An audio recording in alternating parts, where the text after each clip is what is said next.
Y'all used to hate on all of my moves, but now niggas on it. Y'all used to debate me on me and my views, but now niggas on it. I used to tell them I'ma have me a show, but now niggas on it. Her homies on it. Your homies on it. Y'all used to hate on all of my moves, but now niggas on it. Y'all used to debate me on me and my views, but now niggas on it. I used to tell them I'ma have me a show, but now niggas on it. Her homies on it. Your homies on it. What up? We back, man. The Realest Podcast Ever. We here for a special edition of the show, man. Today's guest is a Philly native and a curator behind some of your favorite artists' music videos, social media profiles, documentaries, images, and their creative direction.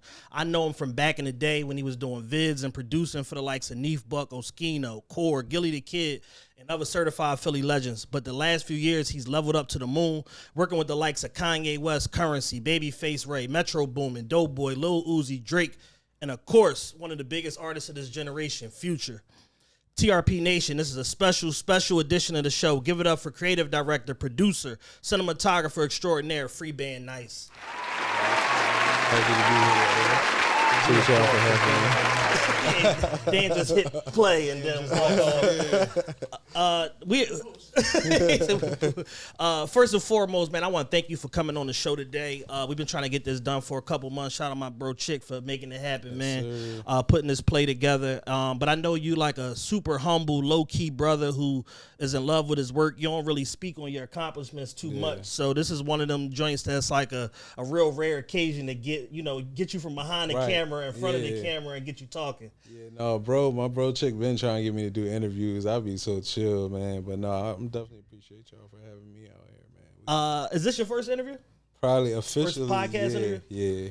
Probably like other little run-up stuff, whatever. You know, say something. Yeah. It'd be a lot of that. But no, this is like the first official joint, so yeah. Well, it's definitely dope, man, to be here with you today. For the people that don't read credits, don't pay attention to, the creative people around the industry who really make this shit go, tell them who Rick Nyce is and what life was like for you coming up before free bands came about. Man, I really was a music producer first. So I made beats. I had a studio, and I was like known like in the city for that, like having a good studio and having the beats. So me and another producer named Jalil Beats, who ended up taking it off and making it to the industry on the beat side of things. We used to be like on mixtapes, like We Run the Streets and all that together. They'd have us on the front cover because we was them niggas. Yeah. You know what I'm saying? So I ended up doing beats, and Joel Santana ended up reaching out to me, and I ended up locking in with him for a minute. So I'm in Hackensack, New Jersey, locked in with Santana, making beats, and just meeting motherfuckers and shit. We can cuss on here? You say whatever you want, bro. Cool. Y'all can probably I ain't even trying to cuss like that, so y'all can just believe it out. But yeah, it was just a vibe. Like, that's what it was. That really, like, how my style came, like, how I edit. We'll get to that later, but, it came off like the beat. So I was just making beats and stuff, and that just really, like, helped build my name for that. So I was known for that. And, man, it just turned into everything else. Me just picking up the camera by accident, which I thought was by accident at the time, because my homie, Mux Money, rest in peace, we used to have a studio, and he'd be like, yo, you know how to do all this other stuff, you should shoot a video. I had this little, like, camcorder, kind of like what I got my homie filming on right now. And I was at Temple Radio at the time. My girl's going there, so she had got me, like, this little, like, side gig DJing at Temple Radio, and I wanted to film the show, so that's the only reason I had that camcorder. So out of necessity, you started filming. And when my homie told me he wanted to, like, try shooting a video, we shot something. It was fun. Came back, edited on a little, what's the little starter video editing program, iMovie. Yeah. And I was like, damn, this shit fun, man. So I started doing that, and, like, all the, like, local trap dudes or whoever had a little bit of bread was hitting me. Like, I'm like, damn, like, yeah, man, I got 200 shoot vid. I'm like, damn, 200? All right, bet, let's lit.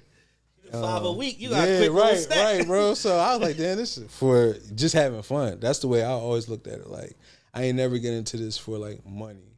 The money always just came later. I got into this because I loved it. Like, it was just fun to me. You know what I'm saying? So right.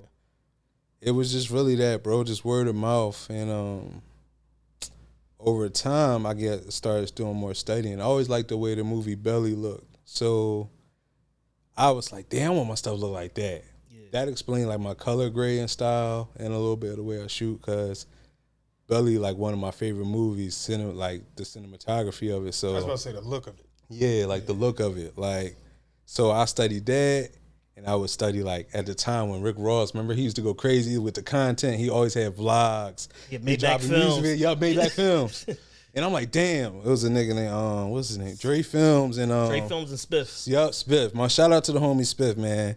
He real, I fuck with Spiff. But yeah, they was doing it. And I was like, damn, they shooting with the little DSLRs. Then they had the 5Ds and 7Ds. I'm like, damn, I'm gonna get my bread. I'm gonna get one of them.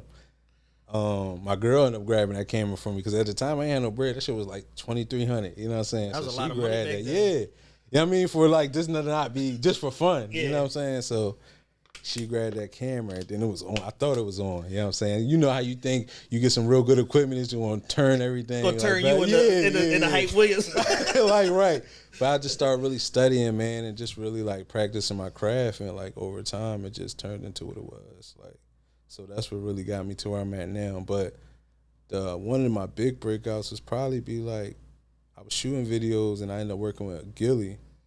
So me and Gillie ended up locking in, and I shot first. I think he had me shoot some video because I was shooting like a vlog for him, and he had me shoot his video, some song called "King Me," and I'm like, all right, so that's what locked us in. So I'm working with him for a minute, and then I remember I'm out Kansas City because he was signed to the football player Tom Ali at the time. So we had Tomba crib. He would have us come out there like monthly or whatever. We up there just locking in. I get back home. I get a call like, yo, you in the city? It was from an artist named Uptown Bird. He called me. He was like, yo, you can shoot this video of me and Young Scooter. I need you to come out of Atlanta like today though. Yeah. I just got back. I'm like, all right, cool, set it up. Come down there. Knock that video out. Young Scooter manager ended up liking like how I worked and how everything looked. So she flew me back out probably like a couple weeks later. Ended up locking in with Scooter for like a couple months. Ended up down there living down there. Well, I did live down there with him over time. They ended up giving me like we had like this condo. So he ended up giving me a condo down there for a minute. I'm just locked in Atlanta. Next thing I know, I'm back and forth. Chick, you remember when I was coming back to Philly, like coming back and forth to Atlanta. And I remember one night, Scooter called me. Like, it was late. I couldn't get on flight out. He like, man, ain't no flights to Atlanta? I'm like, no. So I drive down there with my homie Doe from Philly. He shoot videos and photos too. Yeah, he was like, I know OG. Doe Roll. That's my man. Respect my hustle. Shout out Doe. Yep. So he drove me down there. You know what I'm saying? He like, fuck it, yo, we could just dip. We get down there. We literally, as soon as we get to Atlanta, Scooter like, hey, pull up on me. I got to do the scene for Future. It's the set of Cody and Crazy, though, at the time. So we pull up. I'm in there. I got my camera. I ain't know you can't just walk on set with your camera on. So they like, man, who? And he like, Scooter, that's your boy? He like, yeah, that's my nigga Nyce I was telling you about. He harder than all your folks you got out here right now. And we end up just locking in. He like, man, you want to shoot? I ain't even hear what he said because their accent was so heavy at the time. Yeah. I just heard, hey, man, you want to shoot? Yup. What is it? Yeah. Right now, when? Like, so I'm thinking there's a song with him and Scooter. So later on that day, I'm with Scooter. He like, man, you see I locked you in with Pluto too. I'm like, yeah, what song is that of yours? He like, no, that's one of his songs. He wants you to shoot Mad Love off of Beast, off of Monster mixtape. I'm like, damn, all right, bet. So we end up locking in, shot that vid, get back to Philly. I remember it's crazy. I'm in my studio, and Future called me, but at the time I wasn't dealing with him direct. I was talking to his assistants, even while we on set. We didn't really speak much. I think like the last day we was shooting for like 2 days, 3 days, catching B-roll and all that. Third day he like, man, you smoke? He passed me a blunt, and I'm like, yeah, hell yeah. So that was that. But we didn't really talk outside of that. So I get back, I send like his management over like a little clip, like a little trailer. So then I'm literally in my studio editing, chilling. Some Atlanta number calling me. But I ain't answer right away because I be funny. I don't answer numbers I don't know. Yeah. You know what I'm saying? So I'm like, I don't know who that is. So then they keep calling out, answer. He's like, yo, this Future, this Nyce. I'm like, this ain't no damn Future. I hang up on him. You know? I hang up on him, bro. Because I ain't even talk to him direct. So I'm like, man, he wouldn't even call me. You know what I'm saying? So I'm like, they call back. He like, man, this Future fool. Like, yo, that video you sent hard. I'm like, damn, I'm like, yeah, he like, when it's gonna be done though? I'm like, man, I'm about to finish this joint right now. And then that turned in, he like, all right, bet. And hang up. I'm like, damn, I really just hung up on Pluto. I'm like, man, let me get this joint done. So I end up getting the vid done, staying up all night. Y'all know anybody here that do video editing, you know you be up all night getting stuff done. Finally go to sleep. I wake up. Right. Right, man. Listen, I wake up from a text from his one of his assistants saying, "Yo, congratulations, man. Future wants you to be a part of the team. You exactly who he's looking for." Then he called me like, I remember it was New Year's Eve. He like, "Yo, you can fly out tonight. He'll like, fly you and your homie out." But they couldn't get no flights. He like, "Man, I want you to be like my Dre Films, Spiff TV, man." He like, "I want to do this FPG Films, bro. You got it." And flew out there the next day, New Year's Day, and I was out there for like 2 months. And we just was locking in, shooting hella stuff, fucking Gangland. I shot. That's when he made Beast Mode when I was down there. So I had like the footage of him making Beast Mode. We ended up shooting a bunch of videos off that. And that's really, man, that's what turned everything into what it is now, bro. Like, I don't know, y'all could talk. I was just rambling for a minute, but I was telling you. No, but it's important kind of for you to do that, to kind of like flesh out the story, because then we could like pick it apart and jump through. Right. I feel like people need to jump. And hone in on certain parts. People always want to know, how did I link up with him? They're like, "Was you lived in Atlanta?" Or a lot of people meet me or be knowing who I am, but they don't be knowing I'm from Philly for real.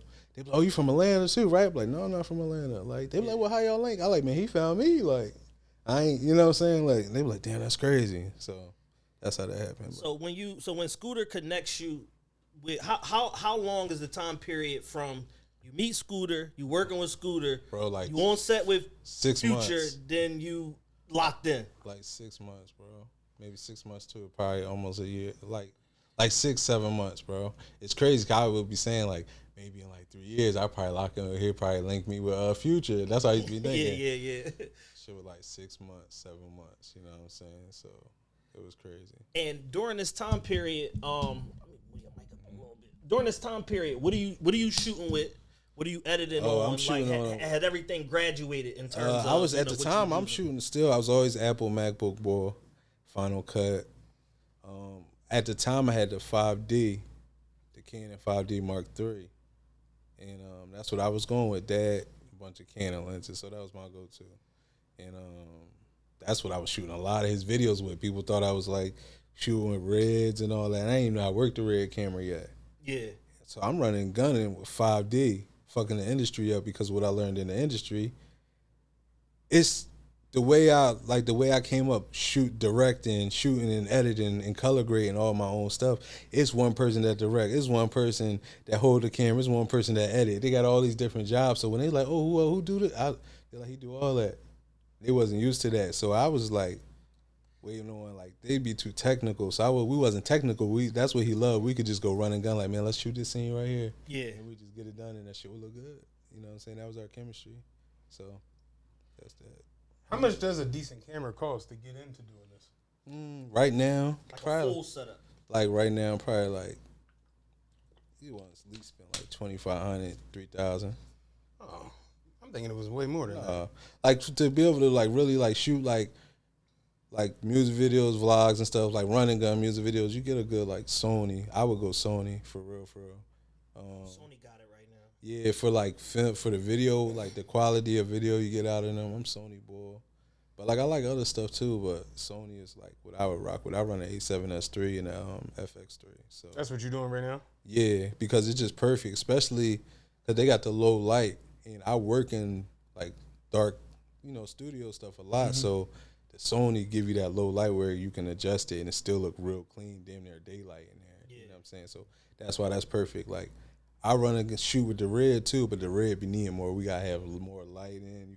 It's way more technical. So I say that for like specific shoots, but Sony is the Red that hard? Because I've heard that it's like a complicated thing. No, it's like once you if you first coming off a DSLR, and I've seen niggas make it complicated. If you first coming off a DSLR and you ain't never jumped on a Red before, you can be like, what the fuck is going on? But because it's kind of not even that. It ain't even that. If you kind of got the sense of it, you could figure it out. It's kind of like hopping out of like a Toyota Corolla hopping in a Ferrari. You know what I'm saying? But if you know how to drive, you could figure it out. It might not be the same right away, but you or get wrap it over time. around a pole. Yeah. Right. Yeah, because if you don't know what you're doing, it's gonna turn trash. You off the road. Yeah, your stuff will look terrible if you don't got it like down pat. Like, but it's just it's a little different, but it's the same. If that makes sense.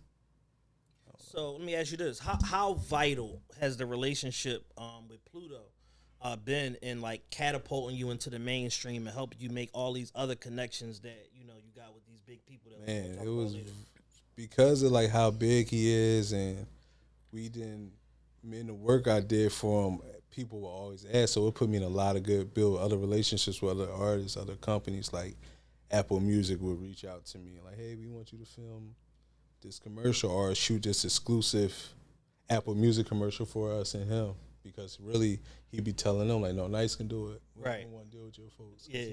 Or if we dealing with your folks, Nyce need to be there because he know what I want. You know what I'm saying? So that's how that be. And it just like me working with him built me a lot of other relationships too, because of how top, we top tier. Everybody want to be around. They want to know who's shooting his shit. So it just, people would just reach out. That's just how it was, bro. I can't even explain it more than that. Like, I want to take a step back for a second. Now, you from Philly, right? Yeah. Well, I'm from the county for real. I'm from the county. Like, I'm from out Derby. Oh, wow. Like, I'm right outside Southwest. Like so. Main Street.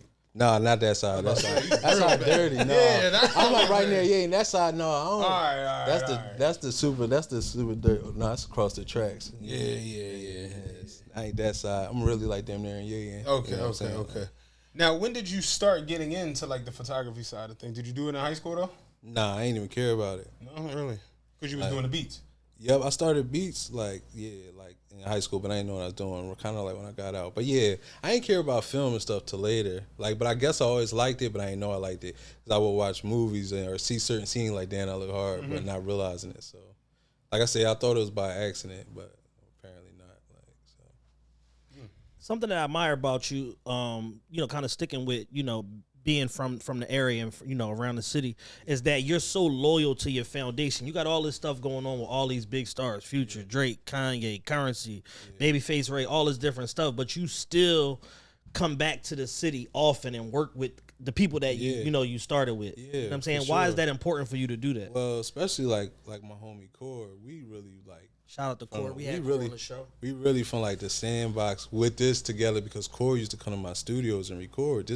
This before when I first was just start picking up a camera, and Core had me shoot his vids. So like we like grew together. So it's like certain artists I got relationships with that I'm still going to like lock in with. Right. You know what I'm saying? So yeah, I don't know. That do be important because I just feel like I still want to see like I didn't got where I'm at or farther in the industry, and I feel like I can like help artists too. Like certain artists, I'm like, damn, if I lock in with them, they'll look at it like it's a bigger look too because you got a bigger director doing your stuff and you already doing your thing too. I feel like shit, you can't really lose like that. Yeah. And the look gonna be there. You know what I mean? Yeah, because you, number one, you a one-stop shop. You doing everything, soup to nuts, A to Z, and having your name attached to it is going to help them be able to get bigger placements. Like shit, I'm in doing our research, whatever, for the interview. I'm looking on YouTube. Every single person that got a video by you is letting the world know. Oh yeah, directed by Rick Nyce. Like you only get 100 characters on YouTube for the. They using all of that just to let people know you directed the video.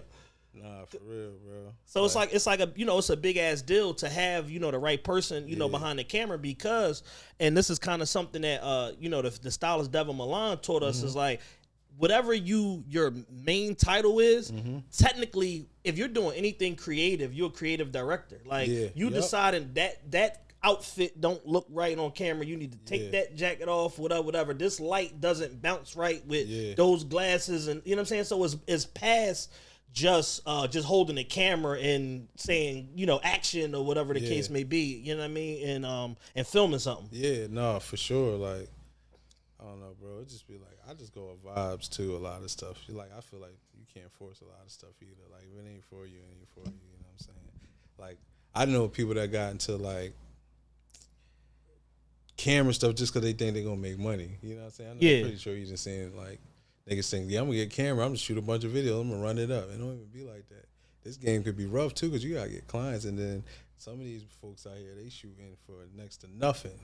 They buying all the equipment. They spending all their money buying all the type of equipment. But then they ain't making the money back because they shooting. They giving everything they got. $200.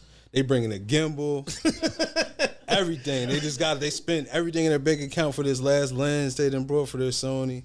They bringing it all out for $200, and that'd be crazy. Like, So when you go film these videos, you said what are the two cameras you using now? The A7S III and the FX3, but really the A7S III more than anything. And you using that for everything? Nah, like I use like for my running gun for the most part, but if they want Red or Ari, Alexa, we'll go. You know what know what I mean? If they want to do that, you just got to open up the budget a little more. But yeah, we got it. But a lot of people, once they trust what you do, they already don't even really question that unless a client specifically asks, like, yo, can you get the red? Yeah, you can get it right now. I'm more so asking, like, as far as like shooting like a big budget music video. I shot big budget music video. Right, as opposed to like, we going to Chick-fil-A. No, I shot big budget music so like videos, you the setups I got right now. Right, and big budget video, they dictate what you going to bring more than, is that how it works? Really, you can, I mean, they give you the big budget, you can really like get whatever you want for real.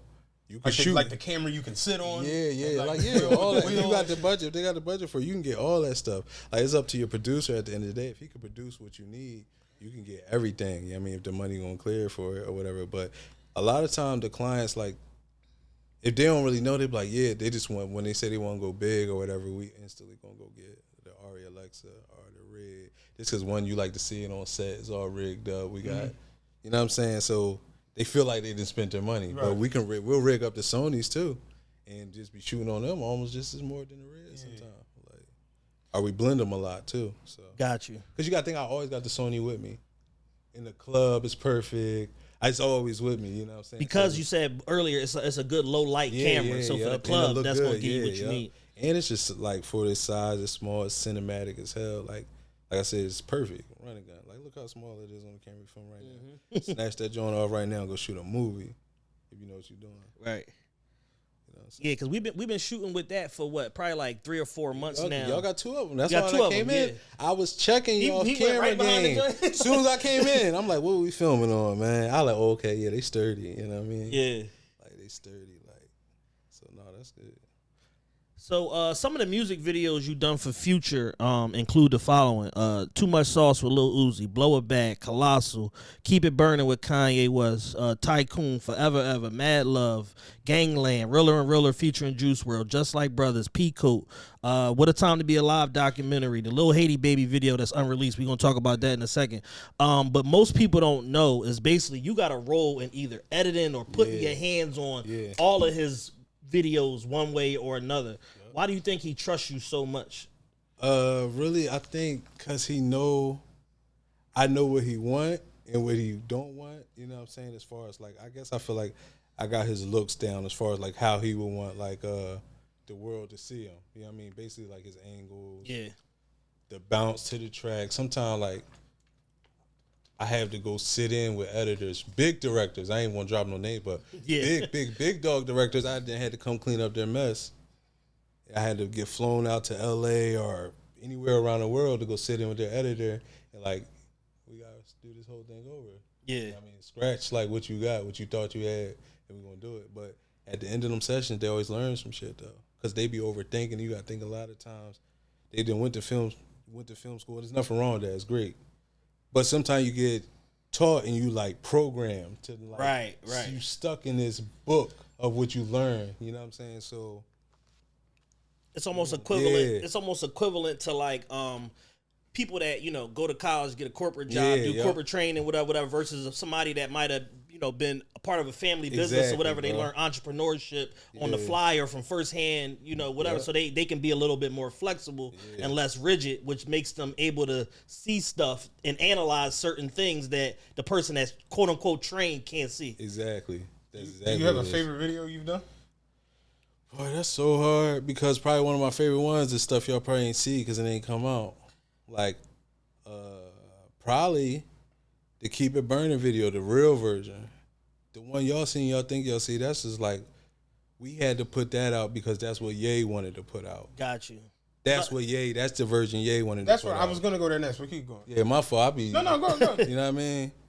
But yeah, probably some of my best videos that, probably one like that and probably a few others that didn't come out or we might have not finished it, like, but it was going to be crazy or now you said like that. You said that's the one Kanye wanted to come out. Yeah, that's the vibe Ye was on. Because if you peep his videos at that time, look like that. Mm-hmm. All of them. Mm-hmm. You know what I'm saying? So he was just on one. That's not you. Yeah, no, that's not me. So he was on just one particular aesthetic, and he just wanted. Yeah, but the crazy part is, I was giving Ye that vibe, that look he ain't never had before. So he liked it at first. He loved it. But then, last minute when we was about to get ready to prove everything, he wanted this other look. So then he had me come out of LA and just cut up like another version just to see what he wanted to do. So we do all that. Everybody loved the first joint, the first cut I did, but then the other cut, people liked it that too. But then that's the one Ye wanted to put out. He wasn't gonna clear it until we put that version out. Yeah, Cole Bennett said something similar about Ye. They did a video with Melly, and they shot it this particular way, and then they had some other footage, whatever, and then they got to the final product. Yeah. They all through the whole edits, Ye approved all the edits, then got to the end and was like, "Man, that video better not come out. You in breach of contract." Like, see, I ain't go through all the me and Ye cool as shit. Like he gang, like I'm kicking it with Ye for fucking 2 months straight. We at the studio house every day. He like. Matter of fact, one night we talking, we in the studio. I'm like, I got the video clip. We in there talking, and Pluto like, yeah, we want to shoot the vid. Ye like, man, Nyce could shoot it right now. Let's go, because he already knew like how I carried. Right. That's how it kind of started. This video started as like running gun style, which was hard because you don't really see Ye do that type of shit. So that's how that started. But no, then it went through all that. Then last minute he changed his mind. But it's also at the time like. Where he got rid of his phone, so I'm talking to him through Zoom in LA. He on an island somewhere, and I'm talking to him like I got the GoPro footage. Me and him actually going back and forth. I'm like, yeah, I feel you, but I also this is the look. This ain't just this Pluto video too. So I'm not yes man and shit. Yeah. But Ye the homie, shout out to Ye 100%. Yeah. But and he respects creatives. Yeah, he had to respect because he is one. But he still just put his. It's still Kanye at the end of the day. It's still Ye in the situation, which was cool. It was a good vid, but it's like I really wanted to show Ye in that other atmosphere, like how I carry it. Like it was hard, man. Maybe I'm dropping a director's cut this year. I don't give a damn. I'm dropping it on IG page. You just got to Snyder cut the shit, like how they did with the. Is it normal to have multiple videos? Nah, usually I don't ever really have to go through that because most people go through that. That mean they ain't like the first couple cuts. Only time. But you know how we've seen certain situations where 2 or 3 videos will come out for something. They used to do that more back in the day. I ain't see that in a minute. You know what? Sexy Red just did that. Sexy Red. She did that's 3 right. versions of the but same you know video. what? Hers was low budget. That makes sense. Yeah, it was low budget, mid budget, then big she budget. got it. Yeah, that makes sense. If an independent artist or new artist pop off and they just had. I feel like I'm trying to think like what song can I definitely pinpoint where it was like 2 completely different videos for this shit.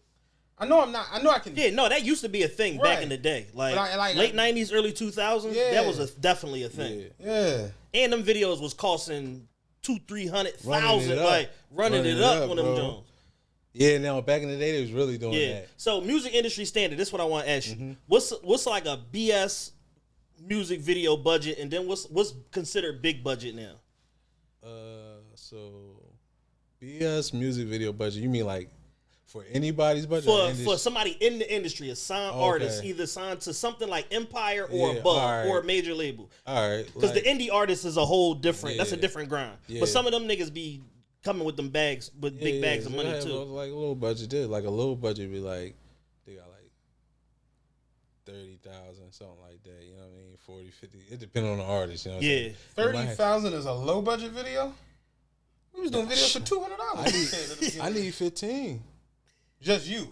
Me. So then the rest is production. Yeah, that's like me getting my rest of my team. Not even that. We jugging like for that. You know what I'm saying? So, but it's gonna be a movie though. But if y'all really want to go crazy, shit, we got to at least start at like 80. You know what I mean, to really get this, because you got to think we got to get trailers. Right. Location, permits, maybe. Permits, insurance. Don't need no permits. I mean, not like sometimes it depends, because the more people you got, the more attention you draw. Especially when you got you hire like production staff. Them motherfuckers, like, they all over the place. It'd be crazy. You remember that little time period where everybody was just saying fuck permits and shooting videos? Yeah. Guerrilla marketing. I live by that. Yeah. I'm doing that right now. I would do it. I don't care. I hate all that extra stuff, bro. Yeah. But sometimes the bigger the budget, the more rules come in the game, too. Oh, yeah. I mean, if you're doing some shit for, a big-ass artist, I can imagine. Yeah, but it's like, it's just a varies, bro. But, like, sometimes, though, keep it a bean, like, if you really know what you're doing and you'd already built all your connections, you got a good team, you can put it together.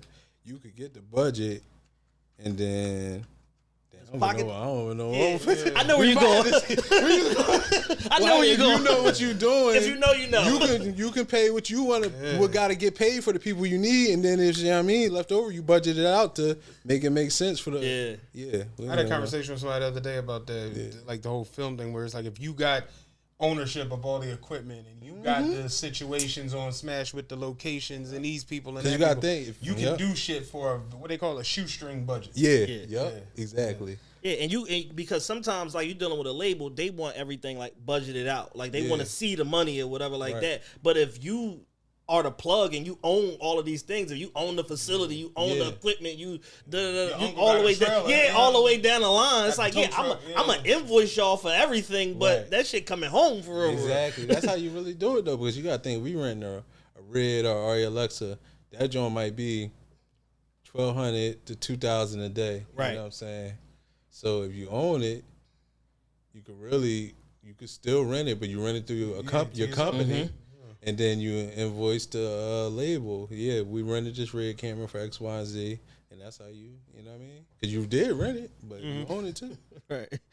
Yeah, y'all rented it. Yeah, y'all rented it. Yeah. Now, do you have a part in any of this process that you don't like? Yeah, sometime. Even just like I editing other people's stuff. Like something somebody else filmed.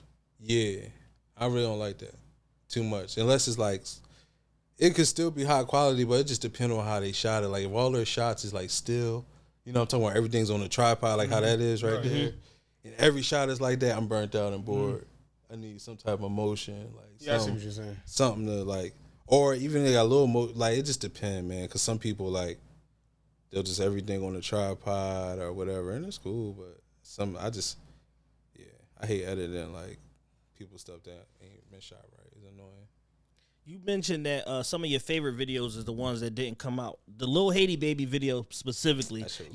You said on your social media, you was like, yo, this is the hardest. You and Doughboy said the same thing, like, yo, this is the hardest shit y'all never seen.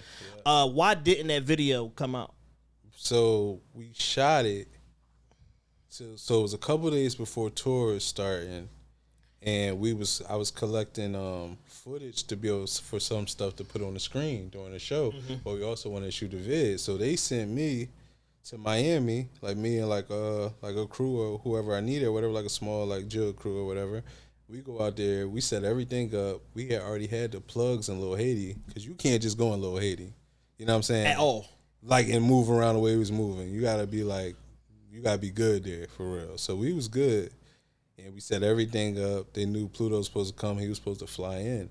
So we shot for we was getting everything out the way. So once he finally get there, we could just shoot his stuff. So for like a day or two, we shooting B-roll, going crazy.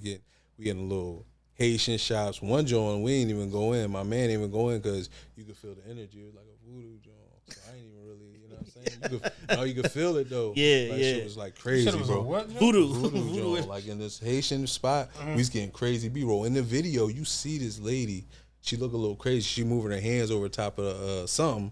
That was her, but I ain't filmed too close to her for too long. But yeah, it was crazy. But we was doing all that, and Pluto didn't make it because we ran out of time for tour, and he had to go do something else. So he never got to come do a scene. He was supposed to come back, and we just never did. We ended up being on tour. He's like, yo, we could shoot it somewhere else. But it wasn't going to be the scene. Voodoo down there. Right? But if you look in the video at the end, right, so it's a steady cam shot. It comes through the apartments, and it's all one shot. And it pans over and go up the steps, and the camera push in. Originally, the way I was going to film it, it was going to be like that. You wasn't going to see him for a minute. Then the camera just exposed him. It'll come out. And you're like, damn, he on the steps, and the camera's going to push in, and he'd be, man, this shit was going to be so hard, bro.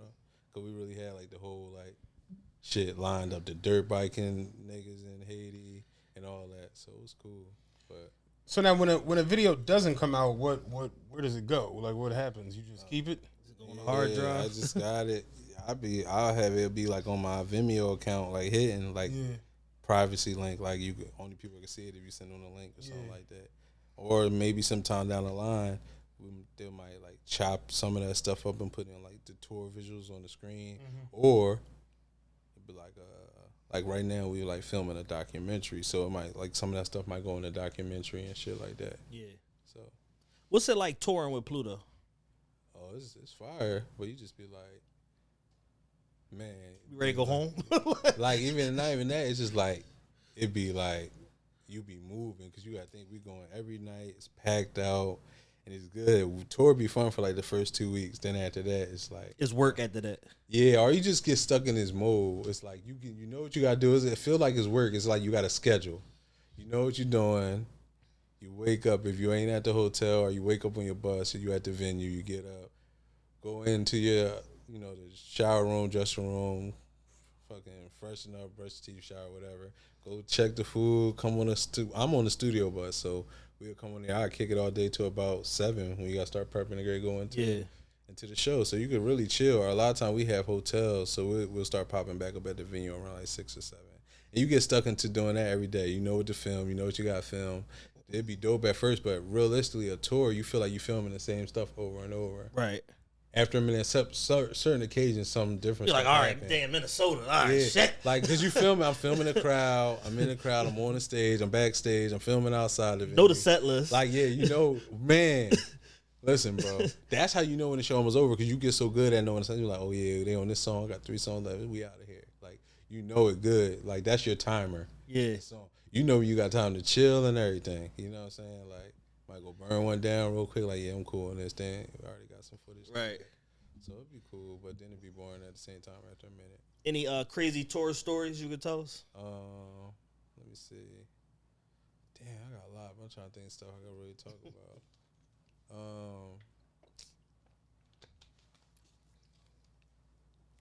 Well, no, I remember the one time. So when we was on the Summer 16 tour with Drake, Legendary tour. yeah, legendary tour. I remember we was kicking it because, like I said, I stay on the studio bus, so it'd be like me, his engineer, and maybe like 2 other people, so whatever. So we'd be on there. He in the back recording. I remember his assistant came and just handed everybody these little boxes. So he had got everybody's little these free band stars. Like we had got these brand new FPG chains, and we all had them. And then so everybody, because he had got he probably bought like 12 of them. So we was deep with them Jones. And then remember Drake's squad. Drake seen what's going on, so then he hurried them overnight. He rushed and got some OVO chains. So it was like a battle. We going back and forth. It was like a battle. Like, oh, all right. And then I remember Pluto, like, I mean, shit, we want to have a jewelry wars. You know what I mean? Stuff like that. That'd be a little fun stuff. I'm trying to think of stuff I could talk about. Yeah. Like, I don't know, man. Even the man, you see some of the craziest groupie stuff ever in your life. The niggas is worse than the females, bro. Oh yeah, well, I don't. And it'd be crazy, bro. It'd be crazy. That's what I was going to ask you. Who's worse, the males or the females? And then the other question was going to be, have you ever seen it? Please don't name names. A celebrity chick like super fanned out. What? Plenty of times. Big celebrity female that you would never be. It'd be crazy. You see some stuff, but it'd be all part of the industry. I mean, it done been so much stuff that you see and you like, you're like, this is crazy. Yeah, you gotta act now like I you know don't crazy. see it. Now I know Illuminati stuff though. People be asking me like, so it's Illuminati. I'm like, man, I don't know if that's real or not. I ain't never experienced no craziness like that. Like no crazy stuff like that. People be asking me all that type of weird stuff or whatever. I ain't never experienced. I see nothing crazy. Or I'm like, oh, that's some Illuminati stuff going on right there. You know what I'm saying? At least not like the circle like with Pluto and them, not with us. Like, you know what I'm saying? I ain't saying that it don't exist though, but I ain't never experienced none of that shit. Like, damn, shouldn't even sit there. Like, but no, for real. Nah, bro, it'd be a lot of stuff though. Like, y'all really to get the best stories, you just gotta ask me stuff because I can't even. It'd be so much my brain can't even like. And like you said, you've been on this run with Pluto for almost a decade now. Bro. So like, what's been the best part of like being on this run, or like just certain things that just stand out more than others? When really it'd be you gotta when I unplug, when I go back home and I might be home for like a month sometime. You really get to sit back and reflect on stuff. It'd be like crazy like moments, like legend you did like legendary historical like stuff, and you like you don't realize it at the time.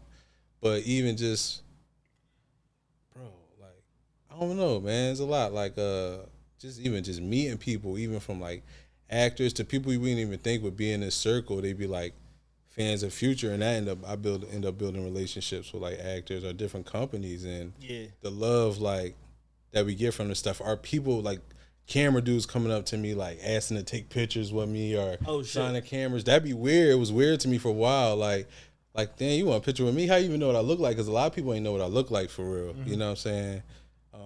But then I like, damn, that's dope because that's how I would be like, damn, that's how you just look at Dre films and them. You know what I'm saying? So that'd be fire. Or I might be on like the stage. It might be a crazy show.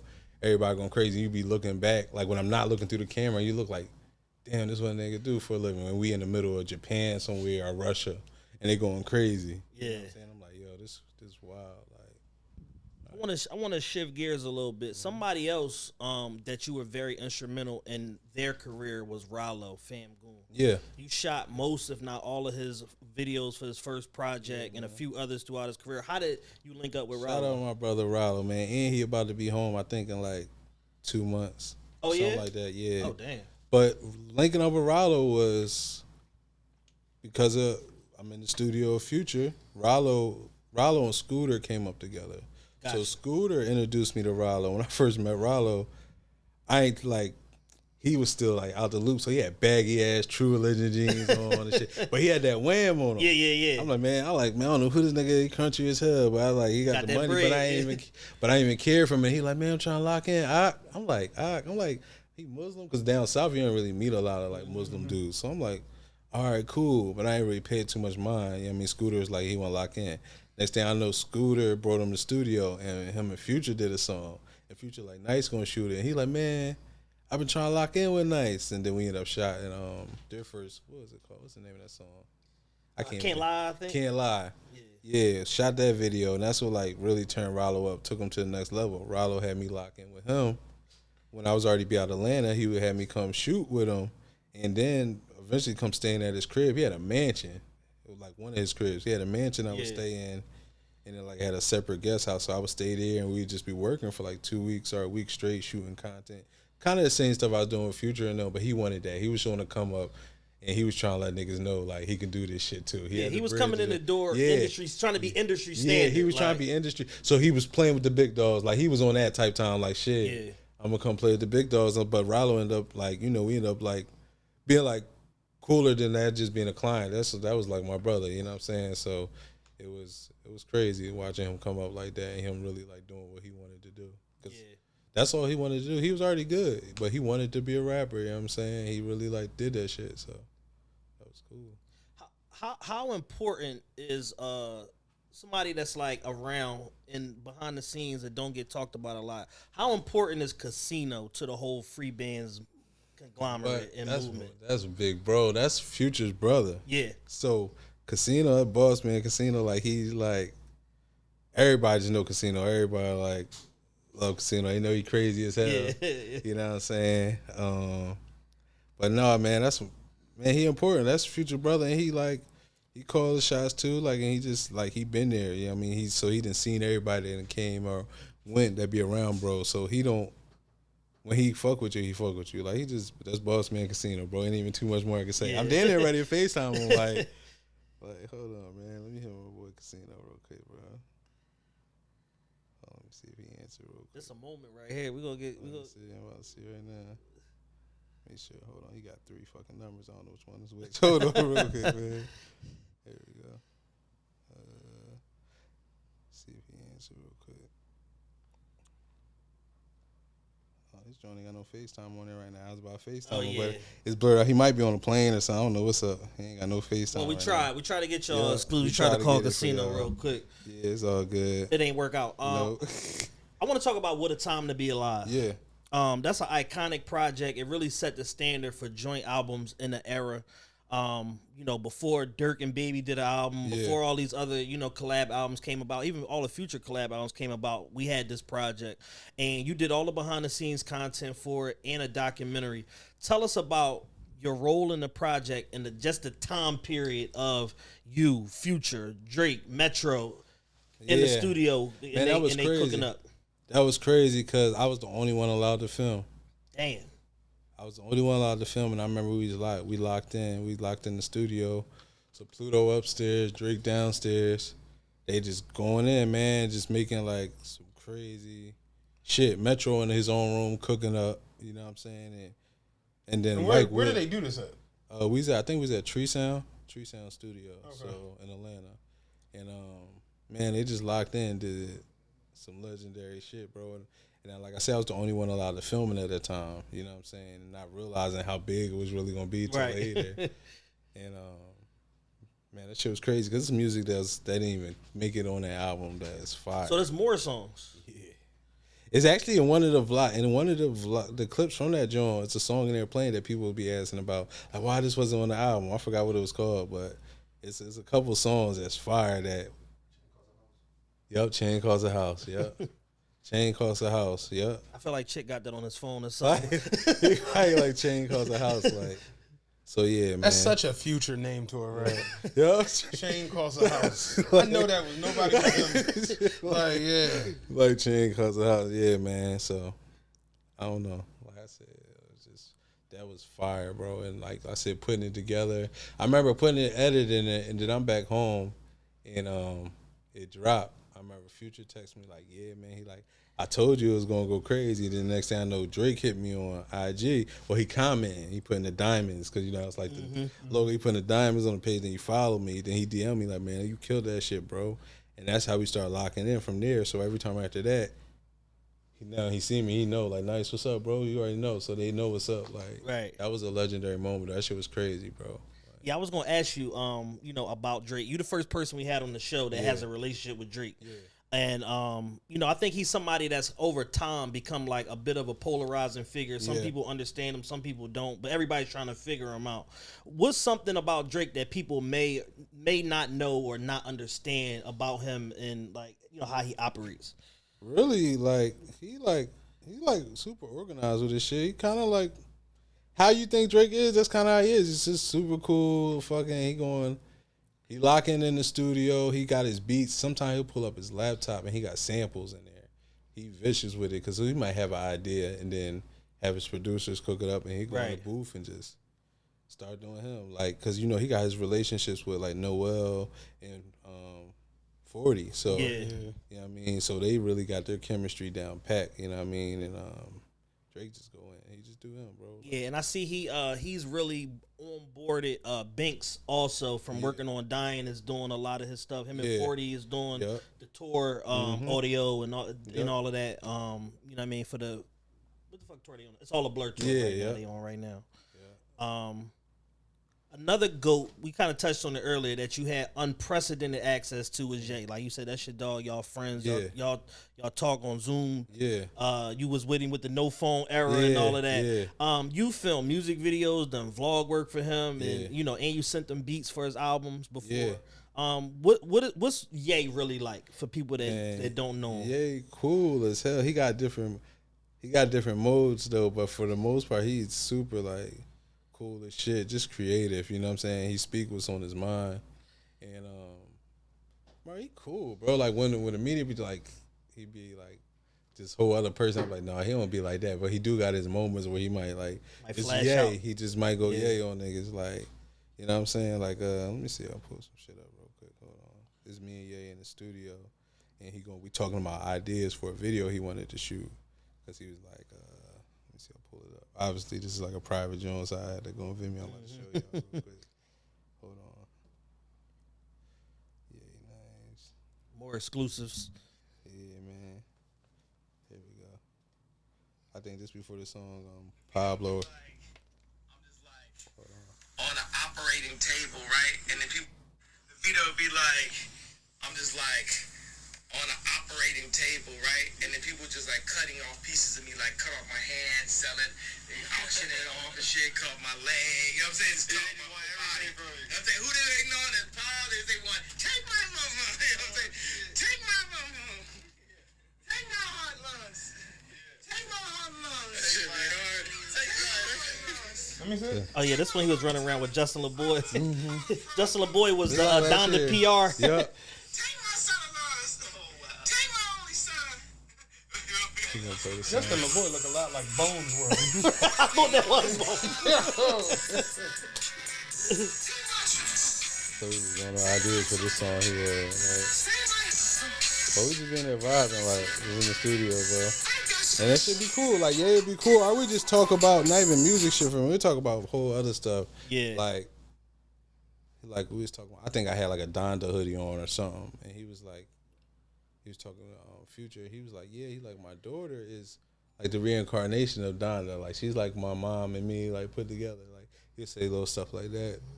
And he just cool for real, bro. He be chilling. He got, like I said, he got his moments when he want to get like super creative and he don't really, like, he think he know what he want, but then he don't want that. He'll change his mind to what he really want. He got that moment. Yeah. Everybody know that work with Ye go through that with him. That's part of the like working with Ye. It's part of the process, yeah. But something that I appreciate about Ye, you know, just on the outside looking in, is that he's very inviting to people that are, you know, creative and in creative spaces, and he gives people around the industry say he gives people credit for everything. Yeah. Like, he makes it a point to make sure that it's like, yo, if you walk in the studio with a Donda hoodie on and he say something about it, you might end up with some percentages of the song or whatever because of the inspiration. Yeah, no, like, I can believe that. Like, I never worked with him outside like him working with all his people when he was working with us. Yeah. That's what had it cool, because he would pull up Dolo. Like, Ye did something one time. Pluto told him don't ever do that again. We at the studio house. We looking on the camera. He like, Ye pulling up. What's a regular Uber outside? Like, he had like a Toyota Corolla. He pulled up in an Uber, a regular Uber, not black truck, regular Uber, bro. Mazda 6. And I know the driver was thinking like, this can't be Ye. Motherfucking Avalon. Like, yo, yeah. And he pulled up with a vibe. You know, he had a vibe with him at the time, and they was in the regular Uber, like. And I remember Pluto like, man, don't ever do that again. Like, he like, man, Ye ain't even go black truck on him. He just, you know. You imagine you Uber in a Highlander, you come around the way in. Bro, ain't nobody. We looking on the security camera like,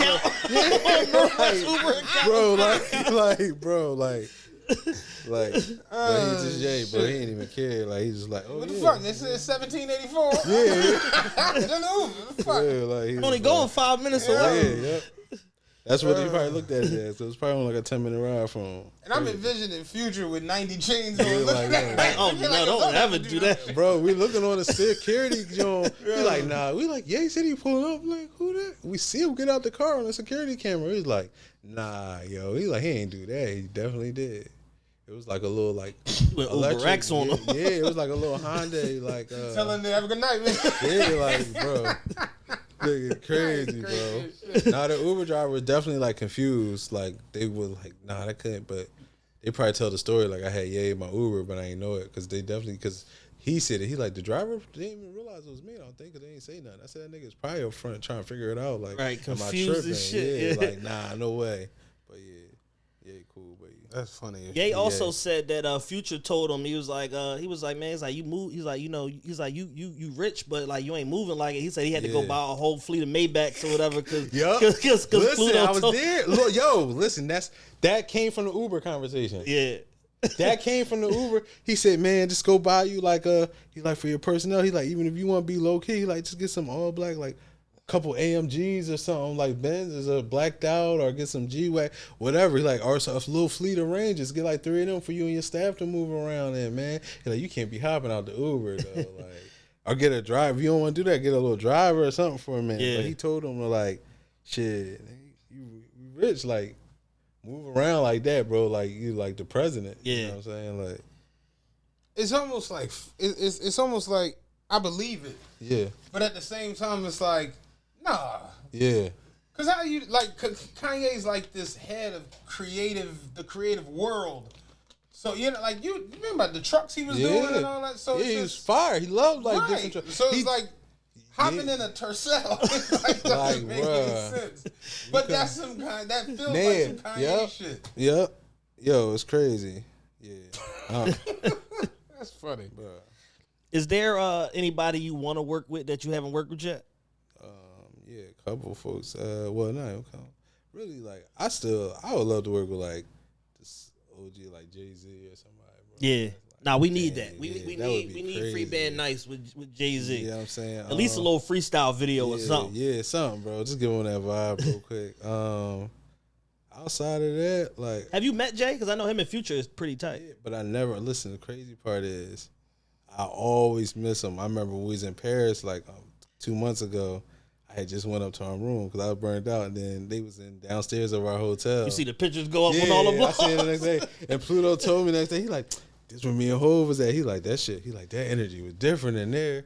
And I'm like, damn. So I was asleep, and y'all niggas downstairs kicking it. I missed it. I just went upstairs to my room. I didn't know what was going on. Damn. Yeah, but no, I would like to work with Jay-Z. Who else? Drake. We chopping. I be like, we chop. You know, you have industry talk. Mm-hmm.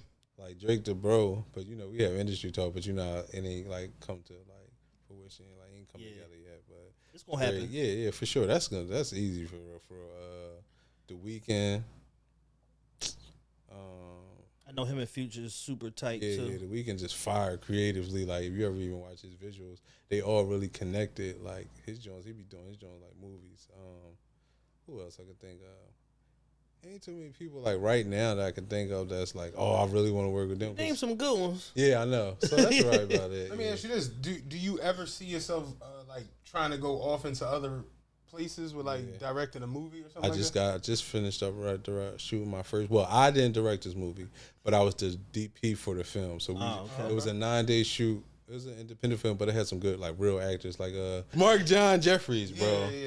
Yeah, so I just shot some with him and Trey Chaney, who played Poop from The Wire. Shout out Trey Chaney. Trey Chaney owed us an interview. And say that, bro. I would call. You already talked to him about it? I've already talked to him about it. We just don't know when. It was a last year, John. Trey Chaney is in the new Workday. Shout out Kyrie, Workday too. Yeah. Trey Chaney he got a hilarious part. Trey Chaney funny, bro. Trey Chaney crazy as shit. Trey Chaney figured that Tubi universe out, man. He's smacking them right now because he's doing all them Jones, taking like a little day rate, but I need a percentage. Like he getting his catalog up crazy. Yeah, he running the game on that Tubi shit. Nah, he going like that's what the movie I just shot with him. We ain't even trying to go to. We going like Netflix like that. So that was like the quality because like people been wanting me to like shoot movies. It gotta be right because there's a lot of work doing a movie. You know what I'm saying? Especially like if they like I want you to edit it. I'm like man, this thing gotta be right because editing a movie. You gotta stop the rest of your life to get that because done. You gotta think editing a 3-minute video takes time. Yeah, editing a movie that's an hour and 10 to an hour and 20 minutes, bro. Imagine editing like Godfather. Yeah, like should take 4 or 5 years. But that's like long story short. That's the movie. I just shot a movie with them with another girl, Erica Pinkett from BMF. She was in there too. So them three. I just shot a good movie with them, and I got to edit that as well. But that basically, I'm trying to get in. Not even trying. I'm definitely about to start crossing over and doing like film stuff because a couple people, like legit folks, didn't like talk to me about shooting a movie with them before, and it was like good ideas. But now I was just like hesitant on it because I'm like, man, I gotta make time for that. Yeah. But after really doing this was like my first full length like film that I DP'd and edited for 8 to 9 days straight. I'm like, all right, I can do this for real because I already just it's about having the right production, equipment, and crew to do it. That's all it is, and I got that. Like, so I'm like, we can knock this out, and it would be cool. It just gotta be worth it for real. I definitely want to do that though, like movie stuff. So. Now I gotta ask, you said a good music video costs you 70, 80 grand. I mean, yeah, like if you want to go like big, you know what I'm saying? Like, cause you camera stuff and all that. So yeah. I mean, I'm not. I don't need to be driving backwards on the highway. No, not even that. Shit like that. It just be about like it'd be more so about facilitating everything. That's when the money start going. Where I was going to could you like price a movie out? Yeah, kind of, yeah. Cause this movie I just shot, I think they had a budget for like 100,000. Okay. So, or maybe like 80,000. It might have been like 80. You know what I'm saying? I know I got paid what I needed to get paid. So. Right. You're like, hey man, y'all figure the rest out. Like, you know what I'm saying? Like, and we had really good equipment. We had like, big budget equipment, like, and it was dope. So I would say like really where you could shoot a good movie, I think from 50,000 and up, or realistically, if you got the right folks, you could shoot it for 10,000 if you have to. If somebody gonna look out for you, right. That makes sense. Like, cause those cameras right there, you can shoot a movie with them. If you got the right lighting and lenses, bro. We had those as like BNC cameras all the time. So it's really about the production level that people know what they're doing. Right. You know or you could just not give a fuck and go straight to Tubi. You could damn near do what he doing on that iPhone right there. Most of us go to like sitting down in front of a YouTube class. Yeah. What's more important, great equipment or a great shooter? Great shooter. great shooter, bro. Cause I'll take a GoPro and smoke some shit. Yeah. Real shit. Shit, we saw that with the Reds. Right. Yeah, Niggas that have rids and be trash. $10,000 Yeah, we had somebody come in. They shot 2 podcasts for us, whatever. Number one, I didn't ask for this, but these niggas showed up with an Ursula. Yeah. Motherfucking 8K Jones. Yeah, Ursa. Like the a big Tommy Ursa. gun. Yeah, the big Jones. Yeah. That joint fire, but if you don't know what you're doing, that joint be They trash. didn't have no idea what they was that doing. joint take yo. We look like the Golden Girls. Man. Yeah, the shit was like blue. It had like a blue haze over it. They didn't know how to remove the filter off the lens. Like, it was just like some weird shit. Nah, believe it, because the Ursa is a production camera. Yeah. Which you got to have proper lighting. You got to really understand, like cinema, like settings for what you trying to look at. Yeah. It's not like, see, they might have went, Like they just light turning one of them composure. on. It ain't the same as just turning on your Sony and getting focus in, adjusting your ISO and all that. With a production camera, the quality gonna be good, but it take a lot more work to get it right. So if you don't really know what you're doing and trying to treat it like something else, shit gonna look trash. I just seen folks pop out with some of the biggest budget Reds and not know what they doing for real, and that joint looks terrible. Yeah. Like, terrible. Bad Jones. Bad joint. Right there when you said bad joint, it should come across the screen. Bad joint. Bad joint. And then I repeated bad joint, just pop across the screen real quick. Like, yeah.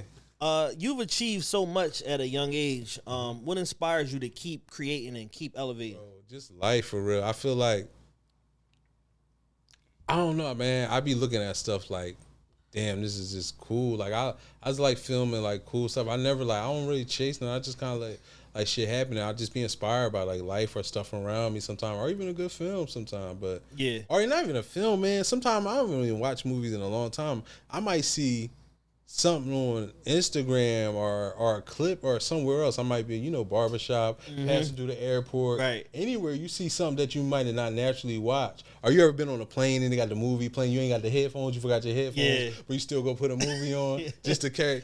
It might see a scene. I'm like, damn, that's hard, man. I want to do something like that. Or like, I don't know, bro. A lot of my stuff, see, for me being a music producer, my inspiration comes from like the music too, because I can take, if I got a good soundtrack, I can like build around a soundtrack too, like of a good song. Yeah. It might not even have to, you know how you got your music you like, and then you could just, it might inspire you to just cut the video to that. Absolutely. What's going on to there? It just the energy. It just depends, man. For real, like.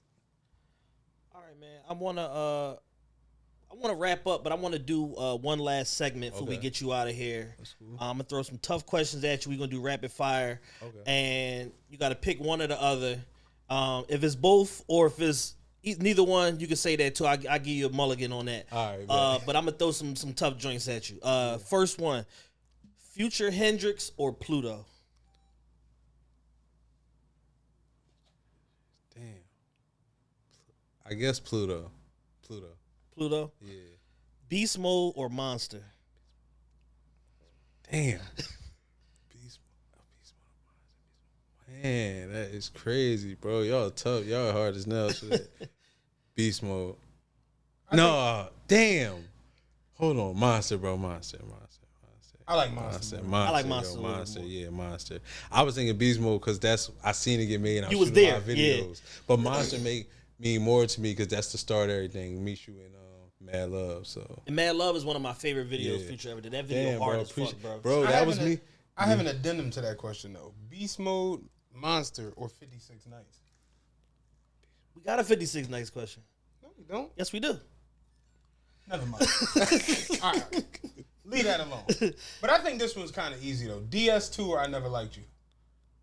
DS2. Yeah, DS2, the sky was purple. DS2, bro. What a Time to Be Alive or Super Slimy? What a time to be alive. 56 Nights or Purple Rain? I'm going to knock it out just because I already said it. 56 nights, for sure. Pluto, Baby Pluto, or Future with Juice WRLD? I like Future and Juice WRLD stuff more than Pluto and Baby I do too. Pluto, bro. And I filmed, bro, for Pluto and Baby Pluto, bro, we was in LA and Uzi and Pluto was locked in at his house. We had the studio house and I was there for a lot of it and it was some dope shit. But I feel Juice WRLD and Pluto doing more. Yeah. Juice WRLD was really like it. Yeah, Man, he was super rapping on that album too. Yeah. Like, Juice was cool. Like, fuck with Vert, man. Shout out to Vert. That's my guy for sure. But Pluto and Juice, man, that shit. Kanye or Drake? Damn, it's crazy. Like for like music, whatever or category, just in general. Just in general. Who you fuck with more? Who music you like more? Who Damn, got better this clothes? crazy. Like, Kanye's better producer. Drake would never get in the Uber. Yeah. You should pick. Damn, bro. All right. Yay, because shit, I didn't work with him like more stuff. Mm-hmm. Like Drake, the homie, and see him all the time. We work, I shoot shit with him, but yay, because then, yeah. Damn, it's crazy. Atlanta or Skyami? Skyami for sure. The old Atlanta was fired though. New Atlanta kind of trash. I don't fuck with New Atlanta. New Like, Atlanta. damn. Like, I don't like how it ain't the same feeling right now, but we try and bring not it at back, all. bro. It ain't the same feeling in the A right now. So it's Skyami. You gotta go to for sure. Houston to get that old Atlanta feeling. You know the old Atlanta feeling was different. You could feel it. As soon as you land, Yeah. It was, bro. Chick, like, bro. So it's Skyami right now. It's Skyami, the new. Yeah, Videos or producing? videos, because that like pay for everything, and I like doing it. But I just got back on my producing stuff though. Balenciaga or Lanvin? Damn, that's crazy. I'm gonna say Lanvin right now because that's like. That's what we on. But I like both. But I'm gonna say Lanvin right now. Young Scooter or Ralo? Young Scooter. Last one. Dobeezy or Boston Richie? This is crazy. Dope Easy. Can I ask you one more? Yeah. Uzi or 42 Dugg? Uzi. 42, the crazy part, I fuck with 42 Dugg. It's very hard to film him when he's standing next to somebody that's tall like Pluto. Yeah. So, like, I'm shooting this vid. It never came out because we didn't finish it. It was Lil Baby, 42 Dugg. Just Like Me Pluto. video? Yeah, we on this boat. Look, and you wanted me to film, but I didn't have enough for it to be, like, complete the way I wanted because we literally only got a few scenes on the boat. So the trailer that people seen, that was just like, that's about the best shit I had. You know what I'm saying? But filming them three, because Pluto tall, Lil Baby like regular height, and then Dugg is almost classified. Almost got a car. Almost legally like a short. I mean, Parking right in front of the Wawa. like almost like legally like real short, almost like midget. He's not midget size, but like. But I fuck with Dugg, but bro, it's weird filming them. So framing them up, I'm So like, you from here, bro, I'm trying to figure this out because it was wild. You And I'm either like, gotta shoot all the way up or all the yo, way I was down trying on the angle. So I said, you know what? I started doing the scenes individual too. But having a group, you gotta always like get a group shot. It was weird. Just didn't work. It was crazy. 42 Dugg with Future is like one of my favorite songs Maybach. ever. Yeah. Maybach. Oh yeah. Future low key got like a song with like every young boy that's like he got Trillionaire with young boy. Bro, they come to him. It's like Everybody I comes, think bro. Dugg put the Trillionaire joint together. He said, I think he It's on asked, Future album. Yeah. But he asked, he was like, he asked like, do you think yeah. Future do a like Pluto do a song? Yeah, like, that's how it be. Yeah. It'd be like that sometimes. Or he find out they got like, people be like, yo, such and such want to lock in on my folks, and it'll be like somebody like that's somebody already. You know what I'm saying? They'll be like, you're trying, because you can't just walk in and get a Pluto feature. Fuck it ain't even about the money. Like a lot of times, if you get a Pluto feature, it's all some money. You spent a real. Is bag. that Megan Thee Stallion story real about her scrambling to get the $250,000 and all that so he could do Probably. Pressurelicious, whatever. I that don't song. know. Yeah, she told the whole story. Yeah, she told the whole story. It was like, we had to run to the bank. Man, free and the bank was Tory, closed. man. Free Tory Lanez, man. Damn, man. I saw the interview recently where Jay was saying like about the whole feature thing, and he was just like, I don't really like chart because it's like I can't, You're never gonna get what he's worth. Yeah. Or like, what am I supposed to $7 million? Like, you know what I'm saying? Yeah.